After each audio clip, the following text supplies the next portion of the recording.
YouTube, it's finally here. Yes, today is the day. Channel Annabella is finally getting around to do the Suicide Squad review. As you can see, I've got the squad here and I've got the squad here as posters for background, and I'm wearing the groovy artwork because one of the best things about Suicide Squad was the artwork.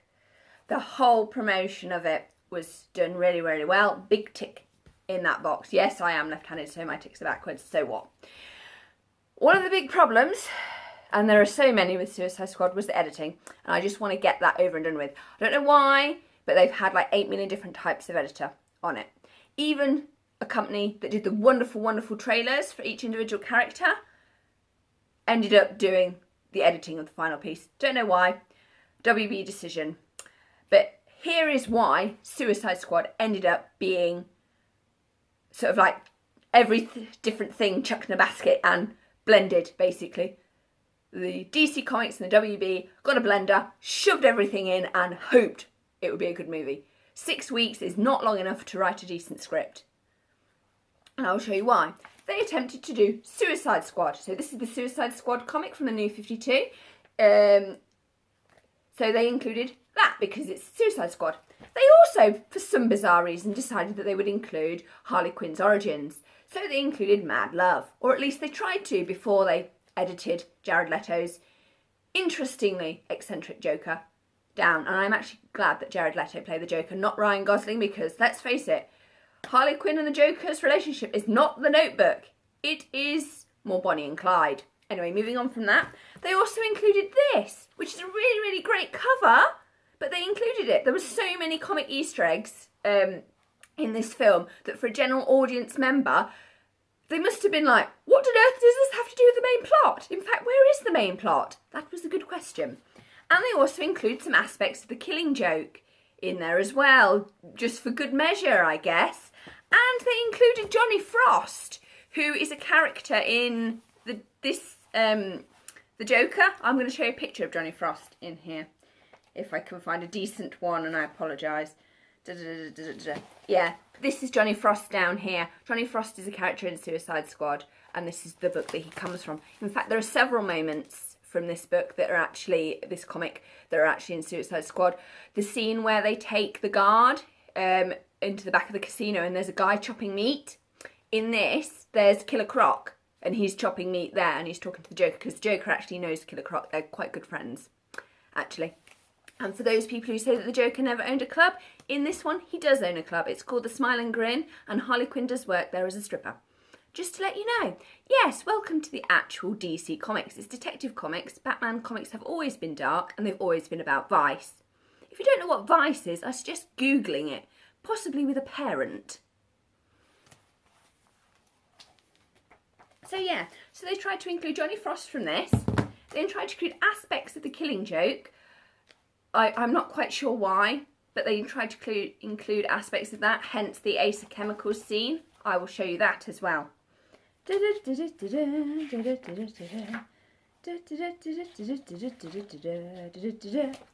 we have Red Hood Joker falling through acid. That was the bit from Ace of Chemicals, hence that. And that is also explains why the Joker takes Harley Quinn there after the car chase that is actually cut out, because there is a scene where Harley's actually riding a motorbike.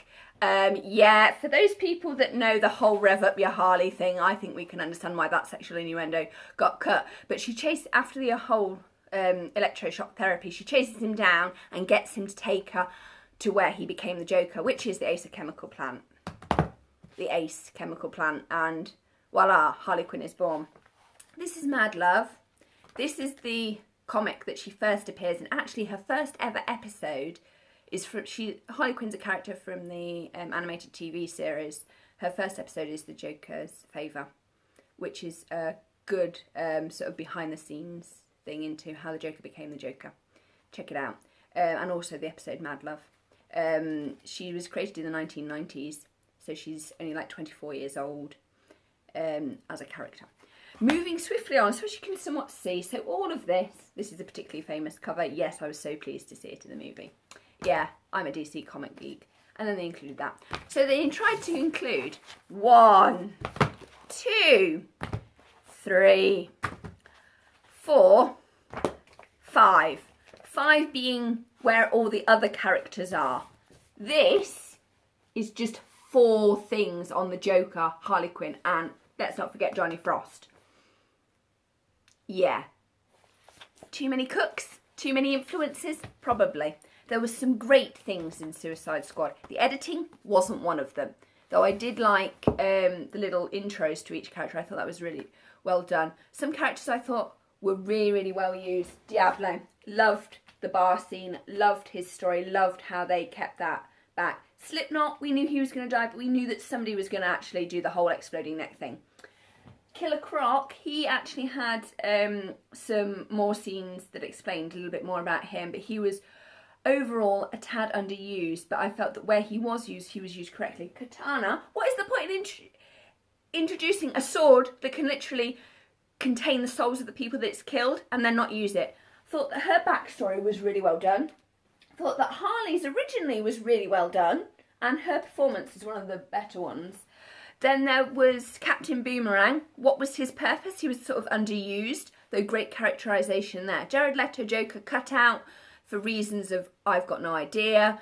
Amanda Waller was one of the best performances for this movie. It was just phenomenal. It was a great performance. And Deadshot and Amanda Waller were treated with such respect in this. It's like they were the only 2 characters to have a decent run. Rick Flag, I have issues with Rick Flag as a character supposedly that is good because he's clearly kind of got a weakness, you know, with dating a witch that's your girlfriend. When you find that out, you would try and sort of help her to get unpossessed, not sort of recruit her to a Suicide Squad that you're actually going to be in charge and then boss her about. Yeah.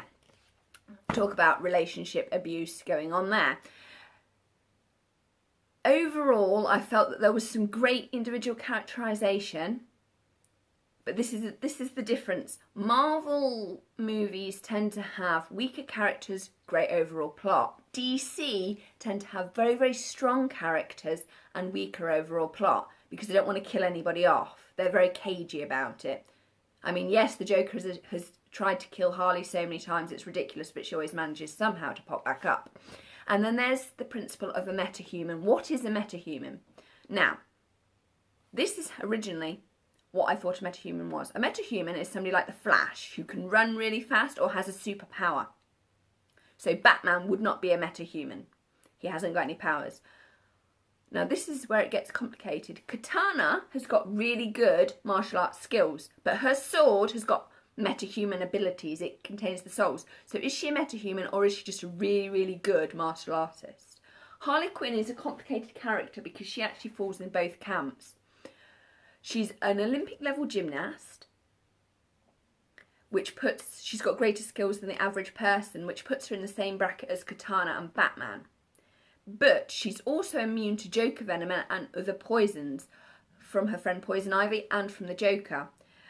But because of this, her skills at fighting and agility have been greatly enhanced, which actually makes Harley Quinn a meta-human, not an advanced human like Batman.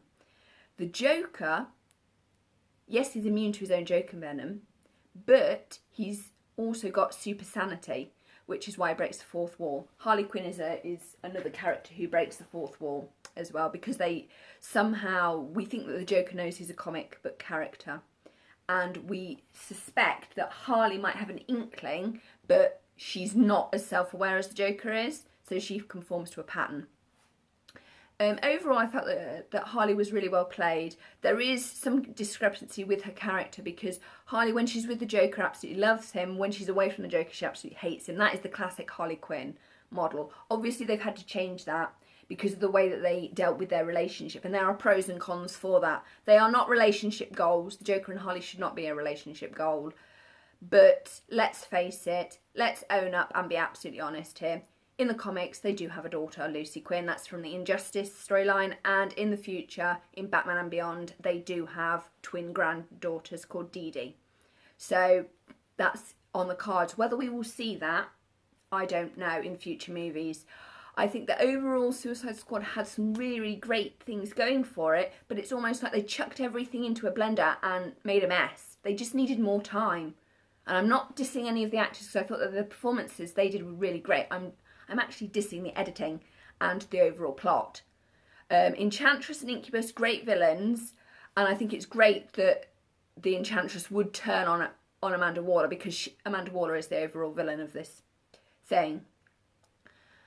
But how you actually include the Joker in this is really complicated, because for the first time in the Joker's 75-year history, and the first time in the Joker and Harley Quinn's 24-year-old history of their relationship, because that's how long it is. I know they're estranged in the New 52 and they're separated now and yada yada yada. But I think in the live-action version, the WB and DC kind of want them to keep them together, and I think it's partly to protect the sanity of the actor who's playing the Joker, so that he's got somebody to sort of bounce off. So you've got that chemistry there, because WB tends to like the actor who plays the Joker to be method. Yes, I know the stories, we're not even going to go over the inappropriate items. The only thing I can mention in this video is the rat and the love letter that he sent to Margot Robbie, and the bullets that he sent to Yvette Davis and the Will Smith. Yeah, moving swiftly on. Whoever plays the Joker tends to dive really deep into it, because you have to be that character because he's so outlandish. And putting him with Harley Quinn will probably actually be a great way of keeping him stable. But that does affect how they can use the Joker in future films. I'm really hoping that we will see them in the Ben Affleck Batman Solo movie. I kind of think that we possibly will. But we have to be really careful with that, because I think people will probably want to actually root for Harley and Joker over Batman, because Batman's become boring. Sorry, that's what happens when Kristen Newland does that wonderful Dark Knight trilogy, and it is wonderful. And you have the great Heath Ledger's performance, and I think that Jared Leto was really brave to sort of take the Joker off into a completely different direction. I think that people have, one, we haven't seen enough footage of him to judge, and two, people have actually forgotten who the Joker is. The Joker is a mob boss. He does run clubs, he does own casinos, and he does run a gang. And yes, he does have the ability to plan.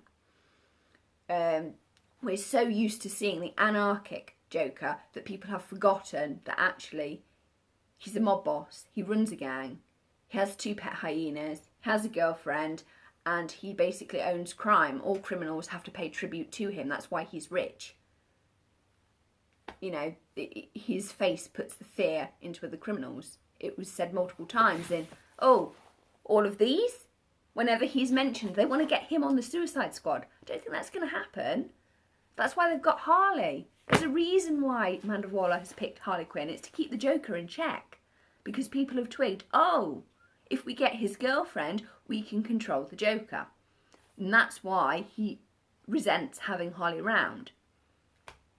So goodness knows how it's going to play out in future movies. Anyway, enough about that. Let's talk about the film.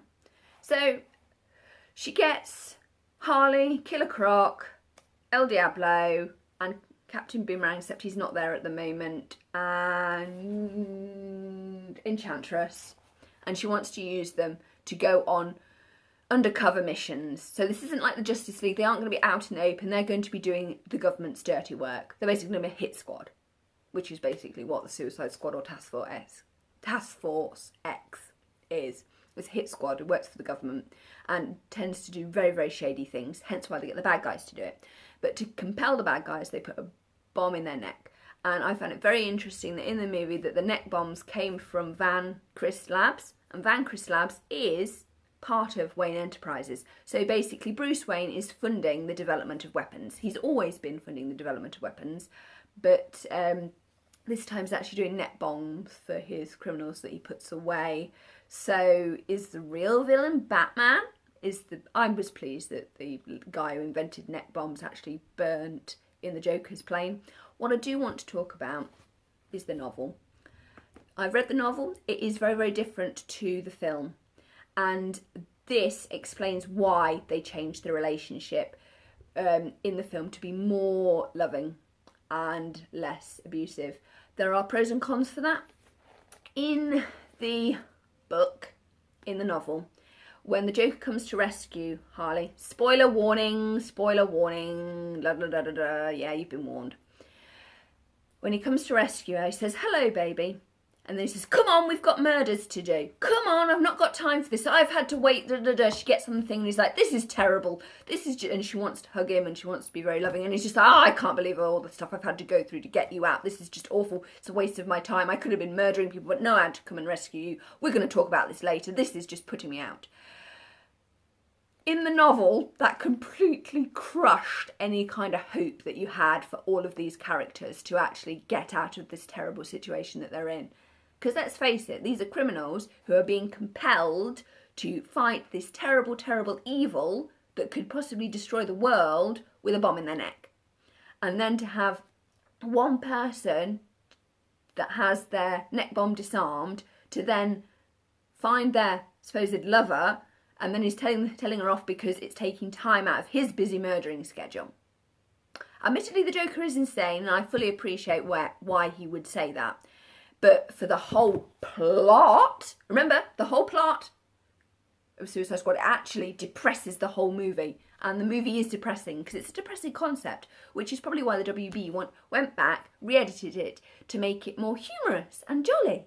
Because, I mean, yeah, you're making a film about 6 people with neck bombs, then it should be humorous and jolly. Really?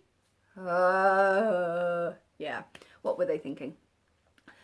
So I can fully understand why they changed that to actually be a full-on smooch. She gets onto the helicopter and smooches him in the film. In the book, he starts berating her and telling her off, and it just depresses the whole thing. Because then what happens is Amanda Waller tries to kill Harley, neck bomb not working. That doesn't matter. We're just going to bomb their helicopter. So poor Johnny Frost dies. Harley ends up out of the helicopter on a rooftop. We assume that the Joker must end out of the helicopter on a rooftop, but we don't know. All Harley sees is the helicopter go down and him burn in flames. So she's not got a kiss off him. All she's been told is, oh, you've wasted my time as I've come to get you, which has made absolutely no sense because in the novel, he is more loving when she's away from. When she's actually in jail, he misses her. And to prove a point, this is the behind the scenes book. I will show you this I'm going to do a proper review of this at some point. But to prove my point, in here, she says as she goes all the way through, da-dum, da-dum, da-dum. Yeah, it comes with like little tattoo bits and all sorts of fun things. It's quite cool. In here, yeah, thought I'd just show you that because I can. Each character has got like their own thing. In here, so here we have, look, and he's actually wearing a suit there. So even at this concept art stage, they weren't sure what they were going to go. And he's wearing kind of like a really boring suit and a tie in that. And that's Ace Chemicals. Obviously it didn't turn out like that. Look, look. This makes me smile. When comics become reality, and it does feel, Suicide Squad is a movie that feels that it's just walked off these pages and come alive. And I suspect that's why the general audience struggled with it, because the characters they haven't been changed as much from their comics. It's like they're seeing the comics just come alive, which is how it should be. It's a live comic book movie, people. There's the club and stuff. There he is, being jokery. And then there's this. Now, this is the concept art. Now, this didn't play out like this in the film. It was very different. But if you actually can see it, he's lying naked in the middle of it. Joker's lying naked in the middle of it. He's trashed his whole OCD collection. The piano is broken, and pianos, musical instruments tend to represent metaphorically the soul. So his soul is broken and damaged. We knew that anyway, but it's almost like there's no reason for him to live anymore as a person. It's like, I've lost my family, I've lost my unborn child. Killing Joke references people because that's what happens to him in that. I've become this permo clown person, and then I get a girl who actually likes me, and we are very similar in what we like to do, and then I lose her. I'm a failure, but I'm still a mob boss. I'm still really rich, but I'm still a failure because I can't keep those closest to me safe. So it's like his soul is broken, so hence the piano is trashed. All his guns have been broken. His lovely card set is out of order. He's completely in chaos. He's lost everything, and I can't lose her because I've lost her. And I think that's really important. Once you know that he's lost his family, and that's what sends him mad, and then he tries to rebuild that by having Harley around, you then have a better understanding. So there's Johnny Frost coming in. And in the film it played out very differently, because in the film he actually drew a smile over his mouth, and I understand why he did that, because he was depressed. He was trying to keep the happy front, but it wasn't working. He missed her terribly. So you can see all his weapons, all his toys are trashed, and there he is in the middle being like there's no point to my existence anymore. I can't even keep my female clown safe. What can I do besides run a successful crime empire? I've lost my queen. This is terrible. And it is, from his perspective. It's like I couldn't keep my family safe when I'm normal. Now I'm completely a crazed metahuman. I can't even keep my crazed metahuman girlfriend with me safe. What does that say about me as a person? And I think that emphasised that pretty well. But what is interesting is they spent so much time on the individual characters, giving them so much attention and so much... Yeah, this book is really, really great. Each character's got like their own section. See, there's Boomerang. They spent so much individual attention giving each character a really, really, really... Katana, she's a favourite. She's actually a member of the Justice League, you know. And stuff. So they spent a lot of time on each individual character, perfecting the look, perfecting this, that, the other, that I think the overall plot of Suicide Squad really suffered. I think the Joker and Harley's relationship actually improved. I think it's great that he returned the favour and got her out of jail. Sorry, huge spoiler. At the end, after 24 years of not getting out of jail, I think she really deserved that. Harley's earned that for being so faithful and devoted. And the Joker's finally got off his ass and go, yes, yes, I am no longer in denial. I'm going to openly tell people, yes, I care about Harley. I'm going to get her out of jail. Because, like, she got me out of jail. Which means the next time we see them together, they're actually going to be on a more equal footing. Which could mean we could see some explosive fireworks, if we're actually allowed. I don't know if there's going to be a Suicide Squad 2, because how on earth is Amanda Waller going to control Rick Flag?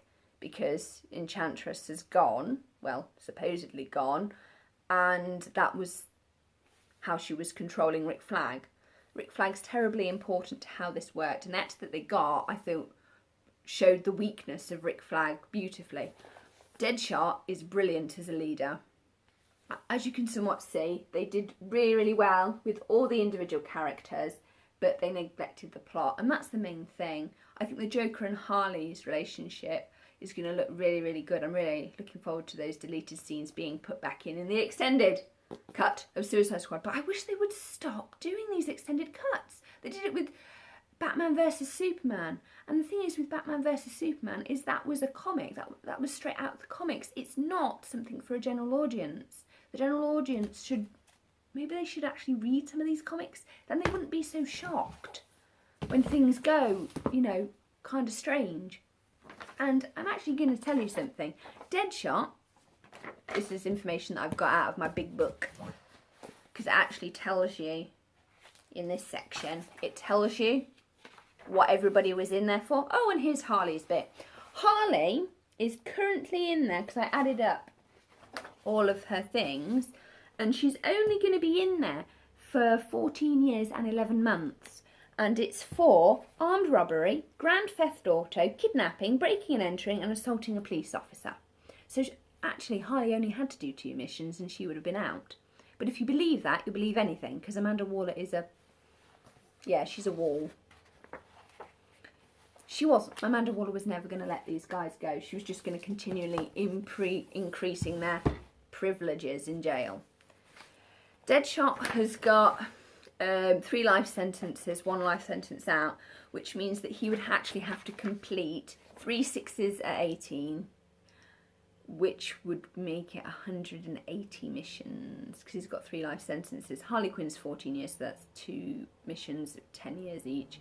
Killer Croc would be 8 missions, because he's got 40 years and 18 months and 41 years and 6 months, so you're looking at 8 to 9 missions for him. Diablo's life, but if life is 60 years, that would be 6 missions. Deadshot's got 3 life sentences, so 6, 12, 18. Yeah, so you're looking at least like 18 missions or 800 missions or however many Amanda Waller wants them to do. It's basically her choice. And Boomerang is 14 years and 9 months, so he's 2 missions, so he's very much like Harley. Slipknot was 24 years and 3 months, so all he would have had to do is do 3 missions. You say that, but I mean they're hit squad missions, but that's it. This book is brilliant. It's absolutely brilliant. See, look, it's got some really cool photography, and you can tell that the cast and crew had fun making this. It's a shame that nobody paid any attention to the overall plot.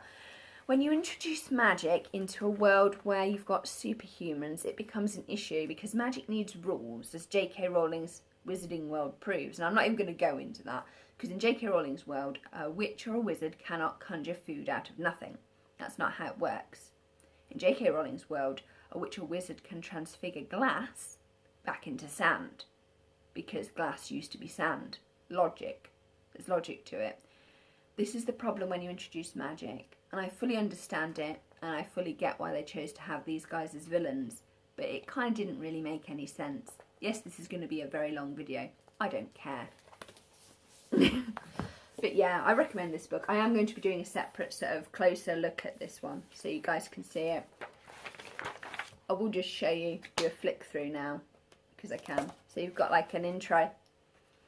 And I also think that they should possibly consider giving them a little bit more money, because one of the reasons why it felt disjointed was everybody was in separate cages at the start for obvious reasons. Then they were brought together and they didn't really gel until that bar scene, and then they had the big fight at the end. And then all the while people were going, is Harley going to get with the Joker? Because that was the only thing that sort of kept you going. And it was very telling that when the helicopter went down, that Katana here felt sad, because she put her head down and was sad that Harley and Joker's love was destroyed.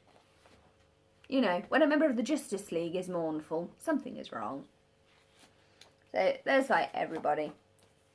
Amanda Waller, she was brilliantly portrayed. And then we've got Rick Flag and June Moon. June Moon needs a spoon. Yeah, I like rhymes. I really felt that June Moon was kind of a letdown, that she could have been a stronger character. But then you consider Rick Flag, if she was stronger than Rick Flag, because Rick Flag is a weak character. Brilliant soldier, but weak. You know, he knows the dark places, as Deadshot would say. And then if we open here, you can see. Really, really cool.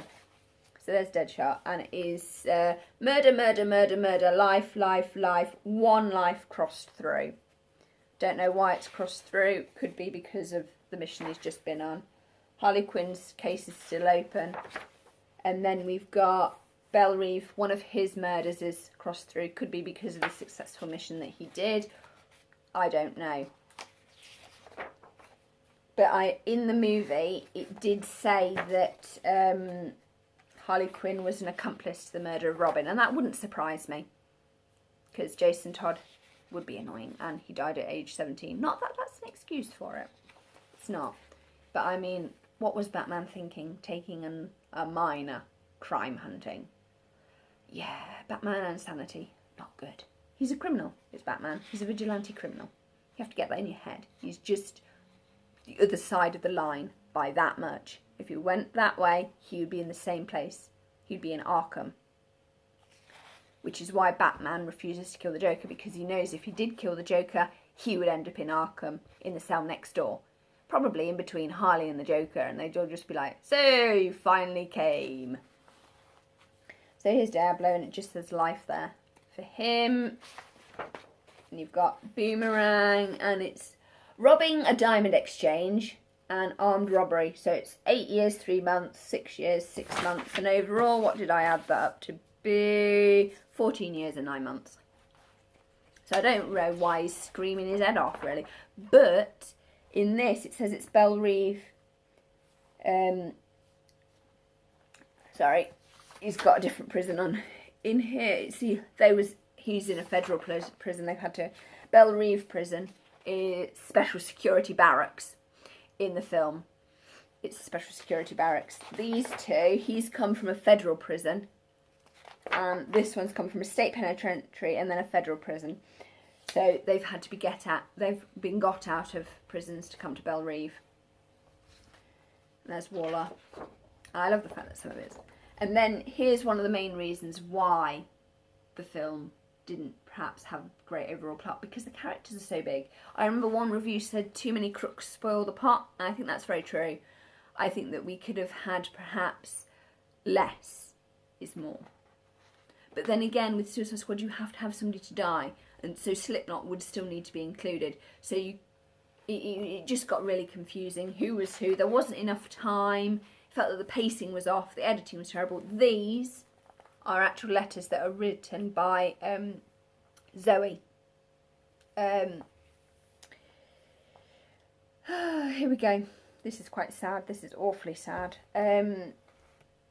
We've got Zoe Lawton is Deadshot's daughter, and they've actually got copies of the letters, and I've read them, and they are incredibly sad. Incredibly so, because she's like, I want to go and join swim club, but I haven't got enough money to go and join swim club, and if you were out, I could go and join swim club. When are you coming back? It is incredibly sad and touching. She's got lovely writing for Zoe. So there's Deadshot stuff. Then you've got Harley Quinn, Margot Robbie. She's pretty cool. And I actually like the look that they gave her. Let me tell you a secret. So that was originally going to be on her. She's actually looks very like Blondie, who is a singer from the 1980s. Look it up. I really liked her diamond sparkly dress that she wore in the Smile and Grin. I really liked that. I really liked her look as Dr. Quinzel. Even though they didn't give her a skirt, I thought it was cool that she was wearing jeans and a blue t-shirt. She looked kind of cool in that. Though she did wear a skirt when she was doing her whole sort of like 9 months of talking to the Joker. I wonder how he coped with 9 months. Good grief. Well, he must have liked her because he could have killed her at any time, so he probably enjoyed having 9 months of chit-chat with this one. But there you go. She's actually wearing watches on her wrists. And in this version, they've actually classified the mental health illness that Harley Quinn has. She's actually schizophrenic in this. I'm not quite sure what the Joker's got in this. Probably schizophrenia. It wouldn't surprise me because he's clearly got some kind of delusion. And then we've got El Diablo, and he was actually one of the sanest people. El Diablo and Deadshot are the two sanest characters. I think Rick Flag is kind of suffering from some kind of post-traumatic stress disorder. You can see it in his face. Amanda Waller is clearly not. She's like a sociopath. There's something not quite right with her. Either it comes with these cute little postcards as well. This is like my longest YouTube video ever. I'm sorry that it's so long. Killer Croc, he was a character that I felt could have done more. Originally he was going to be King Shark, but they didn't want to see a whole CGI character, which I fully get. But Killer Croc is pretty awesome. He's actually a friend of the Joker, is Killer Croc. Then you've got Captain Boomerang, who is the main enemy of the Flash. So I'm kind of hoping that he gets out so that we actually see him in Justice League. Slipknot, great character, but he died. But somebody has to be first. Somebody has to prove that the net bombs work. Okay, and he did that. He did that really well. And then Katana. She's an awesome character, but I would have liked to have heard her speak at least some English. Well, she kind of did. She did, but I felt that a little bit more explanation. It's like, why? What has Waller got on her? And then Rick Flag. I felt that he was a good man, but a good man put in an impossible situation, and he struggled with it, whereas Deadshot was clearly the stronger of the two, and I think Rick Flag knew that. So yeah, how the stunts were done, and a lot of the stunts in this film were actually filmed. So they actually filmed Margot Robbie doing her 360-degree turns in the elevator. They filmed her doing her gymnastic stuff from the front, so it was very physical. All of the CGI was sort of character-based. So El Diablo's flames was CGI and Enchantress stuff was CGI. But a lot of the actual physical stunts was old school. We will get the actors to do them. Which, for somebody like me who grew up watching 1980s films, it was really cool. And especially with the ending, I felt that the ending was sort of a throwback to those kind of films where it was very physical and you had the slow motion stuff. And I was like, this is cheesy, but this is actually rather good. Yeah. I'm one of those people that kind of like, this is a bad movie, but actually sometimes being a bad movie can make it good. Like Cutthroat Island, that is an awful movie, but it's a gem because of it. I think Suicide Squad's going to become one of those. I'm really looking forward to the extended cut. So this is like El Diablo's prison, how they got him in there. And Midway City, it's a place that's in between Metropolis and Gotham. Yay, what are we going to call it? Midway City. Really original there.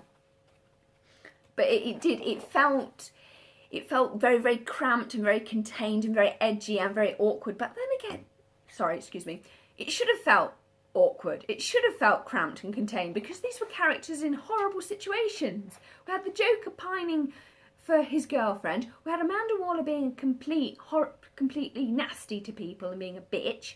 And then we had a load of forced convicts forced into an uncomfortable situation. So you would be uncomfortable. So if the audience was feeling uncomfortable, the film was doing its job, which is probably why they changed the scene where the Joker fetched Harley, just so that you'd have some hope. And then it was crushed as the Joker and Harley's helicopter went down in flames. Oh, and the whole business with Deadshot shooting Harley. It actually just missed her ear, that bullet, and it was the wind that took it out of its trajectory, because it actually takes, Deadshot has to use hypotenuse and maths is English, math is American. Didn't have time to do his calculations, because that's how he is so accurate. He actually uses maths. Maths is useful if you want to be a hitman.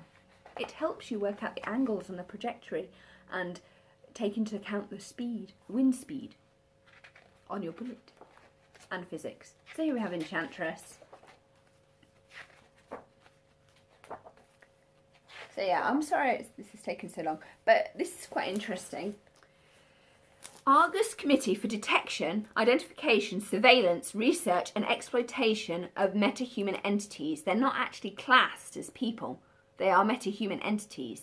So detect, identification, surveillance, research, God knows what that is, shudder to think, and exploitation. So Task Force X is probably the beginning of some weird government experimentation on metahumans. And the fact that Bruce Wayne is complicit, not good. Not good at all.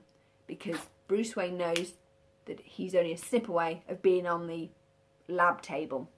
All of them are. And it's a completely different world. I think Justice League is going to be very interesting. Very, very interesting. And then you've got like the whole report on Enchantress. So Enchantress was actually part of the research. So goodness knows what they were going to do to her.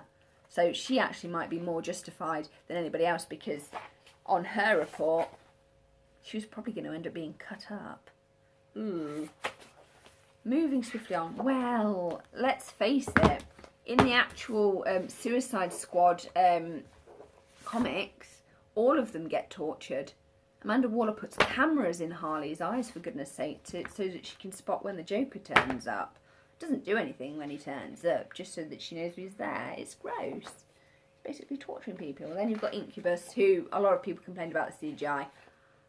I fully understand why people complain about that. It wasn't very clear. Like I said, 6 weeks is not long enough to write a decent script. Great characters. Now these guys, they were supposed to have eyes all over them. A little bit of money would have actually helped the audience see that a little bit more, I think. Don't know what it is about eyeballs at the minute. But yeah, he's supposed to have like eyeballs all over his hands and whatnot. But you couldn't really tell that, and that was never sort of reflected. There was never a moment where we looked through the eye and it was Enchantress looking back, so she was actually directing them. And I fully understand why they wanted to keep that in wraps, because these were actually human people that she changed into her soldiers. And I fully get that, but sometimes the audience does need a little bit of help. And then this weird machine that she was building, I was sort of like, what? And then the Battle Royale. Yeah, I mean, sending a girl with a baseball bat and a katana with a sword is really going to stop a witch. Yeah. All linked up. So then we've got some cool tattoos. You've got copies of the Joker and Harley's tattoo. I will do a close-up of those. Not in this one, but here they are. So there's all of Harley's tattoos. So she's got a dolphins and Daddy's Little Monster, I'll Wait Forever, Lucky You, Pudding, J, Property of the Joker, Let Me Tell You a Secret and It's Spelt Wrong, Rotten, I Love Pudding, Harley Ann Pudding, I'm Watching, I Suspect That, Daddy's Little Monster, I'm Watching, Lucky You, the Dolphin one and Property of the Joker, and her diamonds were all done by Joe the Joker. Yeah, that's what I call him. And then here's his. Then they've got El Diablo's, and they're looking really quite cool. Look at that. And I think we've got a picture of Joker's one. So he's got Joker there, ha ha ha, and he's got a knife through the bat, and he's got an arrow through the robin, and he's got little, there's this jester hat symbol there, ha ha ha, all in. The reason that he's actually got damage written on his forehead is that before he went in Arkham, he actually murdered Robin and Batman punched him, so that's why his teeth are like that, and then he got his damage tattoo because Batman's damaged him. Would have been nice to actually see that. I fully appreciate the tattoos because they get you to the character just like that. You read Harley's body and you know, oh, she's obsessed with the Joker. You read Joker's body and you see, oh, he wants to kill Batman and he wants to kill Robin, and he's got some links to Harley in the Jester and like the cards thing going on there, and he's got his little mouth on his hand, which is there. So it kind of makes sense. So he's got some links, and I fully appreciate that because with the Joker you're dealing with 75 years of history and you want to get there today. You want to look at a character and know where they're going. They did that really well with those two, I think. And El Diablo. So he's got Familia. So he's got family written on him. Hillside, Diablo, number 7. His wife is there. So it's really interesting. The concept of family is important. And I'm not going to explain why. The joke's on you, so then we've got showing you this. So we can whiz through. Got a little Joker card there. It's in there. You can get it out if you want. And you've got as Harley's staff badge and a little postcard. This makes you happy when comics become reality. Yeah, this is a long review. I'm not apologising for it because it's taken me ages to even think about what to include. Amanda Davis, great portrayal. Will Smith, great portrayal. Loved that they went with a more righteous Deadshot because I felt that Deadshot, thinking that he was bad, was completely wrong. He's a hitman. He doesn't kill women. He doesn't kill children. He just kills really, really bad men. You know. So I think Batman's got a grudge against Deadshot because they're very similar. And it's just that Batman refuses to use a gun. And I think that there are reasons why Batman refuses to use a gun because I don't think he'd know where the line is. Whereas Deadshot knows where the line is. He doesn't kill women. He doesn't kill children. He kills bad people. I love the panda guy. I think it's epic. Really, really cool. I love the fact that they actually went with people that weren't dressed in clowns' outfits. They went with really, really, really cool and confusing dudes. I love the fact that Johnny Frost, who's up here, wore the sharp suit, which was a great contrast to Leto's thug Joker. I felt that was really cool because I think we should acknowledge that the Joker is a thug. He does box. He's a violent man. Why should wearing a suit make him less violent? Why can't we just have all the violence on display and then let Johnny Frost do the whole suit suave thing, and then that leaves the Joker to be this rough, rugged gangster. I think that's kind of cool. I do like that. And then you've got the cast and crew. So there they all are. And then you've got the end, and that's everybody. And you can really see that everybody enjoyed making this movie. It was just unfortunate that the plot was not the best. So please like, comment and subscribe. If there's more stuff you want to know about DC Universe, let me know. Next year we're getting Wonder Woman in 2017. I think that's going to be a great movie. We've got a female director. Let's hope, everybody, that they leave that alone and they don't fiddle with it. And then they won't have to do an extended cut like they have with Batman vs Superman and Suicide Squad. Maybe DC should have confidence in its directors and let them tell the stories that they want to. I fully appreciate why they went back in and sorted the Harley Quinn and Joker relationship, because I think they want to keep them together for quite some time, because it allows the Joker to be a more flexible character, and it actually allows Harley to be able to flit, so she can be by herself, then she can go back to Joe, and you've got more options, gets that flexibility with her. Because another character that I think has been in a rut for a very long time is the Joker. He's stuck. I mean, he's been like this crime boss, he's been this prankster. At the moment in the comics, he's this really, really, really like crazed psychopath who's disturbed, who's cut off his face and re-sewn it on and everything. It's not normal. And I think that perhaps in the DC Extended Universe, they're going to go with the gangster mob boss. I'm really excited for when we next see Joker and Harley, because I think they're going to be on a more equal footing, and it's going to be interesting to see how that plays out. Will they have their kids there? Will they be involved? Who knows? I'm really looking forward to it. I think the Ben Affleck's Batman solo movie is going to be good, and I think the whole Justice League building up to Darkseid thing, because we've got Justice League Part 1, Justice League Part 2. Hopefully DC will have learned its lessons. I fully appreciate why DC gets more criticism than Marvel, because DC is considered to be an art. It's got this whole artistic vibe to it. It's considered to be more grown up, more mature, tends to be more arty-farty than Marvel. Marvel tends to be more kiddie. And I think when you consider that the animated Batman series from the 1990s won Emmys and various awards for how good it was, the DC universe does tend to be more judged harshly. A poor product from DC is completely ripped to shreds, because DC can and should do better because they've won awards. And I think that's one of the reasons why they get so really rubbed. But look, we actually saw this in live action. Can't get over it. I fully appreciate why they had to change her costume, because it's not very practical, and they couldn't have her wandering around in lycra. Maybe next time they can. I hope they get like the red and the black costume at least to work. It would be nice to just see her do a couple of cartwheels in it, you know. But I'm nostalgic. I'm from the Batman animated series. I really enjoyed this movie. I thought it was good. There were so many Easter eggs inside of it. The plot was weak. The editing was all over the place. But then I thought, if you're dealing with a load of psychotic criminals, their actual understanding of reality is going to be fragmented. So perhaps that's why the editing was bad. You know, if you're feeling uncomfortable, maybe there's a reason why you're feeling uncomfortable, because perhaps Suicide Squad should be feeling uncomfortable because it's talking about a load of people with bombs in their necks. It's not pleasant. And I actually think that, is there going to be a Suicide Squad 2? I know they're planning on doing a Harley Quinn movie, but it's probably going to turn into a more Birds of Prey with Selena Kyle, Catwoman, Poison Ivy, Pamela being involved. Possibly, maybe Katana. I would like to see those. Perhaps even Wonder Woman. Maybe they should get all the girls from DC, sit down and have like therapy. And be like, Wonder Woman, being touched by Zeus means your mum did the deed with Zeus? Because Zeus is not exactly known for his fidelity to his wife Hera, is he?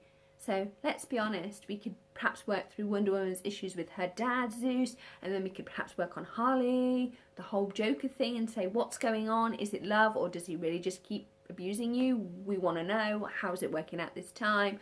Poison Ivy could chime in. Catwoman, it'd be like women's group therapy. It'd be loose women DC style. I don't know how it's going to work. I really don't. Maybe they could help Katana with her grief for her husband. As you can somewhat see, it's kind of like including the women is going to be really interesting. I'm really excited for Wonder Woman in 2017. I think that's going to be a good movie. Fingers crossed. Anyway, she looks like Xena, which is really weird, because shouldn't Xena look like Wonder Woman? Because Wonder Woman is 75 years old. It's been so long. We've been Buffy-less for years now. You know. We need a strong female figure. Maybe Wonder Woman movie will do that, hopefully. But I'm pleased that we had to have Harley first, and there's a reason why we had to have Harley first. She's a creature of the 1990s. People may dislike her. They say, oh, she's not very feminist, da da da da. But I actually beg to differ. I say, actually, Harley Quinn owns every bad decision she's made. She says, I'm not perfect, I'm flawed, I fell for the wrong guy, sue me, I'm sorting my life around. And that's what she's doing in the comics, and I think that's really kind of cool. And if that isn't female empowerment, I don't know what is. You know, sometimes people shoot for the moon and think, oh, everybody's got to be Wonder Woman. It's like, no, you don't. A good female character is a character who's flawed. It's just that we're so used to having flawed men, like the Joker and El Diablo and all of this, and Deadshot and various others, that having flawed women creates an issue, because guys struggle with that. It's like, how can a woman be flawed? It creates an issue. Particularly for guys. Don't know. For girls, it's like, yeah, we know women are flawed. It's just that we put on this front. But the artwork for this movie was amazing. Huge flaws. Editing, plot, characterisation, in some cases I think that there was an issue with it. Consistency, I actually think that it would have been nice to have seen the Joker smack Harley after that chase with the bike, and I think that we're going to get that, and I think that that smack is fully justified because she just shoots in broad daylight a guy in the head who was coming back, who's going to whack the Joker on the head, and Harley shoots him in broad daylight. She can be seen, you know, she shoots him as Dr. Quinzel, and Joker's like, hello lady, you're crazy, you're shooting people in broad daylight, even I don't do that and I'm the Joker, what's wrong with you, what's going on? This is now an hour-long video. I hope you enjoyed it. It's taken me a while to even think about my thinking. The three main good things of this movie were Deadshot, Amanda Waller, Joker and Harley's relationship was done really well. I think it was well deserved after 24 years that the Joker would come and get her out of jail. That was brilliant. I was like, yes, he's finally done it. Well done. Watch out, Harley, because he's probably going to hit you over the next week because he's going to be so frustrated, like, oh, I got her back and now she's driving me nuts. It's like, Joe, you couldn't cope without her. And it's justified because, let's face it, in the animated series, he couldn't find his socks without her. That's how bad it was. He would like, go away, I'm firing you. And then 2 days later, he'd be like, why is this place a mess? Does anybody see my socks? It's like, you've canned Harley, boss. No one knows where your socks are. Only she knows. It's like, get her back. Yeah. Please like, comment and subscribe. I hope you enjoyed it. I've enjoyed doing this review. DC comics are really, really cool. I grew up watching Batman animated series and loved it. Particularly like the episodes with Catwoman, Joker's Favour and Mad Love. It's awesome. Check them out. Do check out the original comics because they will make, if Suicide Squad is not making sense, read the comics and then you will understand it more. And I think that that's part of the general issue is these comics are being based off comic. These movies are being based off comics that the general public doesn't know very much about. Everybody knows The Killing Joke. But if you're a DC fan, it's a classic. But not many people outside of DC Comics know or appreciate them. I think that's part of the problem, is how can you make characters who are literally walking off the comic book page into a movie and getting a general audience to appreciate them. I think the critics have had it up to their back teeth of these superhero movies, particularly Marvel ones, and they're just looking to criticise because DC has been held to a higher bar because they've won awards for their work, and rightly so. They need to sort of get their bums off, get off their bottoms and think, is 6 weeks long enough to write a decent plot? Because these characters were great, the performances were wonderful. I felt that all the actors were let down, probably by shoddy editing as well. So like, comment and subscribe. I've really enjoyed doing this review and I'm sorry that it's taken me 1, ages to do, and 2, that it's over an hour long. There's been lots to talk about. Let me know in the comments, did you like Suicide Squad? Did you find it to be a bad movie? What could have been done to improve it? There are loads out there. Have you felt that my review was fair and biased, or did you think that I was too much of a fan? Probably I'm too much of a fan, but then again, sometimes bad movies are good to watch. Please like, comment and subscribe. Bye! Oh, and check out all my other videos. Bye!